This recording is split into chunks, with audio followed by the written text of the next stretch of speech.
Assalamualaikum warahmatullahi wabarakatuh. Selamat datang di channel saya, Tukang Servis Desa. Salam teknisi pemula.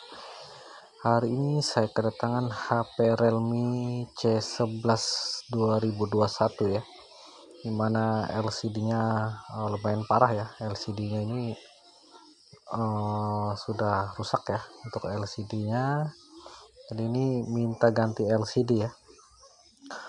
Oke, di sini lanjut saya buka dulu untuk LCD-nya ya, karena sudah putus jalur ya. Nah, ini jalurnya parah ya. Oke, wah lumayan ini ya. Pantasan agak susah ya membukanya karena lemnya cukup kuat ya. Oke, sambil dibersihkan tempat kerjanya. Sini lanjut ke pembersihan, bukan ya, ke pembongkaran ya. Sini saya lepas dulu SIM tray-nya, kemudian buka backdoor belakangnya ya. Dan untuk tombol powernya ini sangat keras ya, kayaknya ini karetnya sudah habis ya untuk tombolnya. Oke, lanjut lepas baut-bautnya. Di sini karena fleksibel LCD itu terhubung ya antara mesin atas dan bawah, jadi itu harus dilepas semua mesin atas dan bawahnya. Oke, lanjut lepas baut-bautnya, kemudian dibuka juga untuk baut tutup mesin bawahnya ya. Jadi di sini HP-nya ini kayaknya karena sering jatuh ya, jadi HP-nya mati hidup gitu. Namun LCD-nya sudah tidak tampil lagi ya, sudah rusak. Dan itu keadaannya lumayan parah ya. Jadi tadi saya buka duluan ya. Wah, ini bautnya dol satu ya, gak susah dilepas. Ini buang saja ya, nanti diganti. Oke, lanjut buka semua baut-bautnya. Oke, lepas juga untuk tutup mesin bawahnya ya. Jadi ini kan terhubung ya, jadi harus dilepas semua. Oke, lepas dulu baut-bautnya, kemudian lanjut angkat baterai. Dan ini untuk plastik beningnya ini harus diangkat juga ya, karena boleh diangkat, boleh juga hanya dilipat ya. Oke, untuk fleksibelnya karena sudah robek ya bagian bawahnya, jadi putus ya. Oke, di sini untuk mesinnya saya kasih penahan dulu, dan di sini saya sudah menyiapkan LCD barunya. Di sini saya menggunakan yang Sansin ya. Oke, saya coba cek dulu untuk LCD barunya, dan ini alhamdulillah LCD barunya hidup ya. Tunggu beberapa saat sampai ke tampilan menu. Dan ini sepertinya HP-nya lumayan berat, cukup berat ya. Ini menunggu ketampilan menu aja sudah lumayan lama ya. Oke, sambil saya percepat juga ya. Ternyata ini kayaknya memang agak berat ya HP-nya. Oke, tunggu dulu, mudah-mudahan sampai ke tampilan menu. Dan ini pasti lumayan lama ya menunggunya ya. Wow, setelah menunggu beberapa saat ternyata masih stuck di logo kedua, tampilan kedua ya. Mudah-mudahan tampil ke tampilan menu depan ya.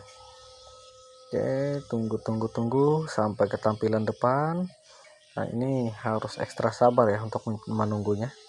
Dan alhamdulillah ternyata mau tampil ya ke tampilan depan. Nah, ini HP-nya lumayan berat ya, sentuhnya bisa, namun untuk ketampilan itu susah ya, kayaknya memang memorinya hampir penuh ya.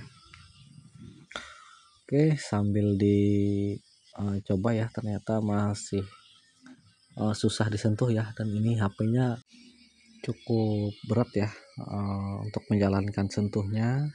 Jadi di sini langsung saja saya lakukan ke pemasangan ya.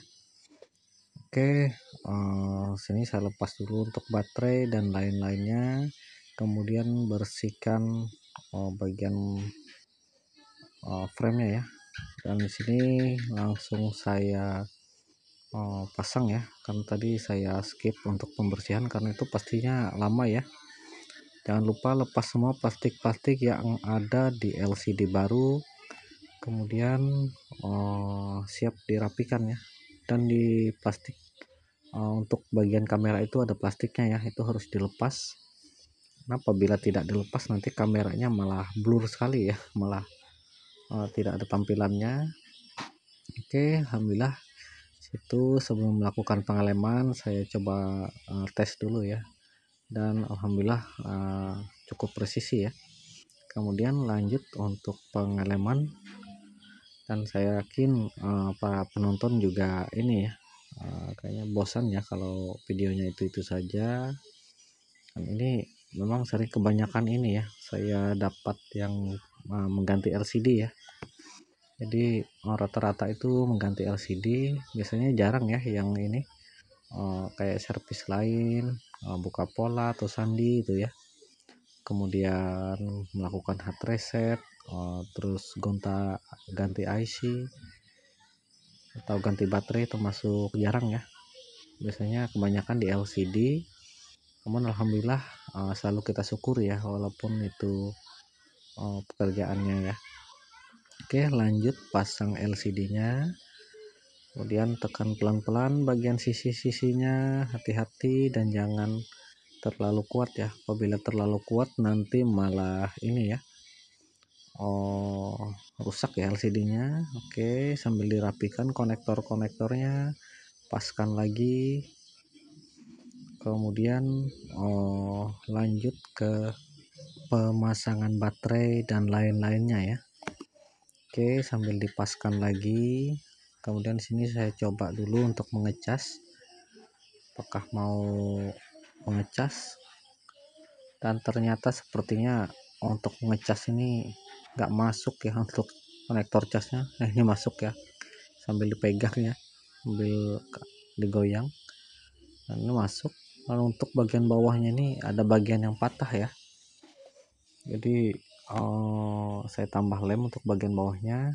Nah, ini untuk HP-nya sudah selesai pemasangan LCD, dan ini HP-nya masih meloading ya. Jadi di sini sambil menunggu sampai selesai meloadingnya, jadi saya bersihkan kamera ya. Jadi untuk pembersihan kamera ini, di sini saya pakai alat ini ya, ada alat khusus yang khusus buat ini ya, membersihkan kamera itu. Jadi itu sambil dibersihkan, apabila sudah dirasa cukup langsung ke merapikan tutup mesin bawah dan mesin atasnya ya. Oke, sambil merapikan kembali tutup mesin bawahnya, pasang dulu baut-bautnya ya. Jadi ini bertahap ya, karena ada terpisah ya, nggak menyatu jadi satu. Jadi ini harus sabar ya. Dan kalau pemasangan LCD ini sebenarnya lumayan mudah ya, cukup mudah. Jadi kalau sudah terbiasa, semakin lama kelamaan makin bisa ya. Namun terkadang itu harus ini ya, harus teliti ya. Kadang-kadang saya juga sering kelupaan ya, barangkali kayak kurang baut atau dan yang lainnya ya. Namun karena saya juga masih teknisi pemula, jadi sambil belajar, mudah-mudahan kedepannya tambah lancar dan tambah bagus lagi serta rapi ya dalam pemasangan dan perbaikan. Oke, untuk pemasangan dan perbaikan alhamdulillah sudah selesai, tinggal merapikan HP-nya kembali ya. Jadi di sini ada baut yang dol tadi saya ganti dengan baut lain ya. Oke, setelah semua selesai, tinggal merapikan, dan ini alhamdulillah sudah selesai. Lanjut compare ke usernya ya.